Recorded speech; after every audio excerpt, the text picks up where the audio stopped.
Alright, I made it back with another video. This one's going to be an update on some old crosses and some new ones. You can kind of see I've selected a couple of the snow white albino males that I culled because this one was showing some of the yellow in the tail, and this one had a tiny bit of yellow starting out. Other than that, they're beautiful fish. Fed them some live baby brine shrimp to keep them out in the open. You can see there's different females in there. They're not albinos. These are Pingu females. So I came up with my first cross with the snow white albinos. I'm going to try Pingu females to see if I can either bring out the white in the Pingus, like a whitish yellow in the back, or to see if I can actually come up with an albino version of a Pingu, which is something I've always wanted to come up with. I know they exist. I can't buy any more fish, even though I'm single. I have too many tanks, I have too many fish. I mean, if I was married, I couldn't have this many fish. The ex-wife was great. We were as happy as could be for 20 years, and then we met. Oh, that's a Rodney Dangerfield one. And anyway, the cross here is 2 or 3 fold, like most of them are. I'd like to come up with the albino Pingus, if that's possible. I'd like to improve the color in the Pingus, and if the cross works, I'd also like to see if I can come up with like a whiter line of the snow white albinos. I just have a feeling these two lines are related genetically in some way. So anyway, that's what's going on with that.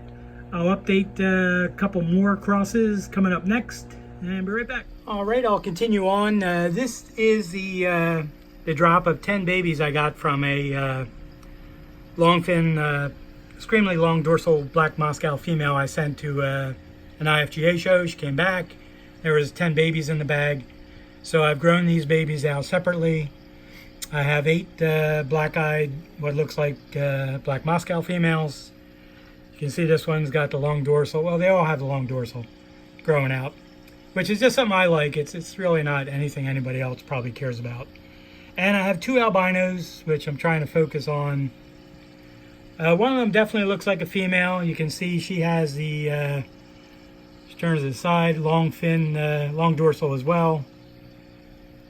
The other one is a little iffy on whether or not it's a female or not yet. See if I can get them in the front so it doesn't look like I'm making stuff up.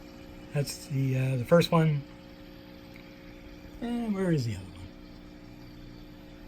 one? Alright, she's back in the plants. I just fed them some live baby brown shrimp to try to get them out. And there we go. I think she's coming forward. Now I'm starting to see a gravid spot forming on that one as well. So I'm going to give it another couple of weeks, see if it just happens to switch to a male. It's actually this one. And if not, then I'll start doing some crosses with these. I don't see a gravid spot yet on this. That's poop.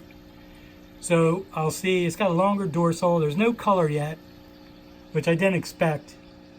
Definitely an albino. This side almost looks like there's a gravid spot starting. So it's probably going to be all females, and then I'll have to come up with a couple of cross ideas. One is probably going to be a snow white albino male in there. Another's going to be a black Moscow. And I'm going to have a couple others too. So I'll update a couple of more. I'll be right back. This cross was, this albino female popped out of the black lace snakeskin cross I was working on. And she is in a tank with the first drop of babies that she had. I had a black lace snakeskin male in there. I don't think she was hit prior to that, but she definitely was because I got this drop of babies. They should all carry the albino gene, so by leaving them all in here, the males hitting the sisters from the batch, and the mother should end up getting some albinos in the next generation. And once I get another drop, I'll pull that drop out. But this female is not looking that great. Trying to snap her out of it. The males are growing out to look like they're going to be black lace snakeskins. See if I can actually keep one on the camera so you can see it. There you go. I noticed a little bit of a muted body pattern. Still got that eye spot in the middle. Interesting fish though. I don't know if there's going to be a difference coming from an albino female or not. But there's a few of them in there that are males. And a little bit of a difference in the tail pattern. But, you know, it's young fish. They develop late. So let's see if we can actually get that on there. Still trying. Ah, boy. All right, I have to cheat. Look away from the lens. There's another one that's starting to develop. So, we'll see what happens. Another couple of weeks, they should be coloring up pretty good. I don't know where my piece of paper went on when these were born. I'll have to double check, but I know I did a video when they were just born, so I can backtrack it from that if my little post-it note blew away. This next tank is going to be the my idea. I decided to go back. I took a black lace snakeskin that had a little bit of red in the middle there around that eye spot, and crossed him to a longer dorsal black Moscow female to see, you know, what I'd end up getting by taking it one generation further. So I came up with the line from across in the past involving black Moscows and black red lace snakeskins. So I wanted to see what would happen if I went one generation of black lace snakeskin to an original black Moscow female. So I did get 2 drops out of her so far. That's why she's a little thin. These are the larger ones are the first drop. See if I can focus a little bit on one of them. They're starting to color up pretty good if I can keep them on camera. They look pretty much like the male. I don't see any red yet, but the red develops a little bit later in life on these fish. And you can see I have another drop in there. So it really wasn't intended, and it raised 2 drops together.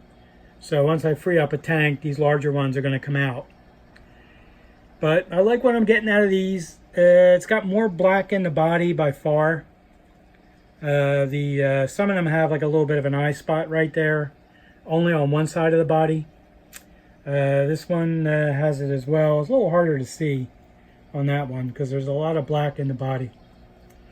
So not sure if I can still call them a black lace snakeskin because there's not a lot of lace pattern on the body. Not enough at all to call them a lace snakeskin. So probably just refer to them as black snakeskins. But these are going to be kept separate from the other line of them because, like I said, I'm still trying to set the line, so I'm doing some experimenting to see which way I can get it to look the way I like it.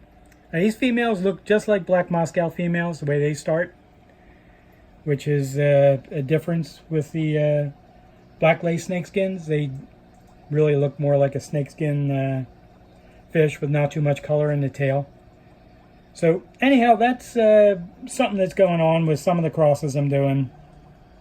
I'll try to update a couple of more and try to actually get some fish on the camera. There's one of them really old stick-on thermometers. So so far so good with this, and I'll update and end the video with 1 more or 2 more crosses I'm doing, and be right back. Alright, I'll finish up the video with a couple other crosses I'm doing. This is obviously a Pingu male to a yellow Delta female. And once again, I'm trying to see if I can get a better shade of yellow in the Pingus, and just want to see what these 2 strains will do when they're crossed to each other, because I think the yellows have a dose or 2 of platinum in them, and I think the Pingus also do.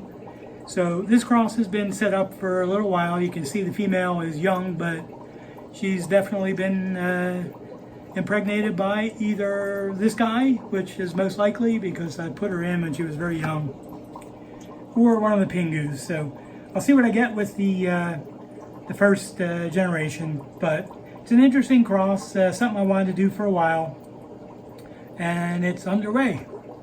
And the next cross is I'm crossing my Russian red lace snakeskin line to Japan blue double swords.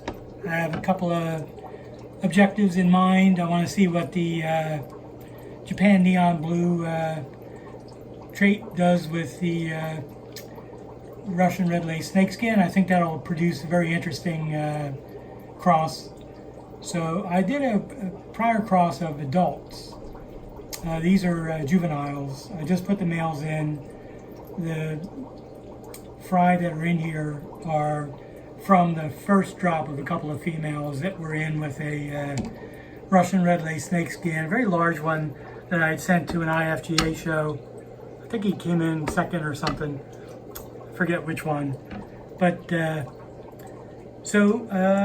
these babies look totally different than Japan neon blues, especially that one and this one. They're too light. So I'll see what ends up happening. It's just an idea, something I wanted to do, and I'm only devoting a small tank to it. When I get another drop of fry from these parents, I will have to come up with another tank. And the last cross I'll go over is an interesting idea of mine of, let's see, well, it looks like I just got a dead fish up top there. Look at that. That wasn't there before. All right. Anyway, it's in between looking at the dead fish, you have two Pingu females that have been hit by this Luke Roebuck red male. So I want to see what I get. I mean, optimally, if that's a word, I'd like to get the red pandas. I don't know if that exists or if that's possible, but I think these Roebuck reds, which are related to the Ed Chiazon full reds, I think they may have similar characteristics that Moscows would. And this one female is a black Moscow female I threw in there as well. She's only in there temporarily, hopefully just to get hit, and then I'll take her out.